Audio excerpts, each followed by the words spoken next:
Hello বন্ধুরা, আশা করি তোমরা সবাই খুব ভালো আছো। আমিও খুব ভালো আছি। তোমরা সবাই জানো আর পুজো মাত্র হাতে 2 মাস বাকি, তাই সবাই কেনাকাটি স্টার্ট করে দিয়েছে। আমিও কেনাকাটি স্টার্ট করলাম। ফার্স্ট কি কিনলাম পুজোর সেটা তোমাদেরকে দেখাচ্ছি, আনবক্সিং করছি। চলো দেখতে থাকো। আমি কিনেছি জিনিসটা হলো ফ্লিপকার্ট থেকে।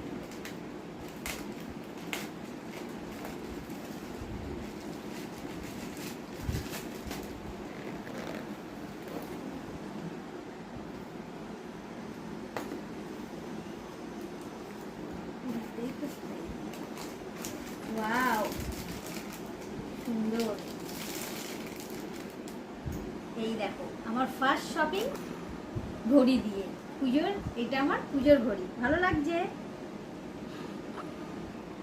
কমেন্ট করে জানিও কীরকম হয়েছে ঘড়িটা। আর ঘড়িটা আমি নিয়েছি ফ্লিপকার্ট থেকে। যদি তোমরা নিতে চাও তাহলে আমাকে কমেন্ট করে জানিও, আমি লিঙ্কটা পাঠিয়ে দেবো তোমাদেরকে। খুব সুন্দর এসছে ঘড়িটা। ওকে, টাটা।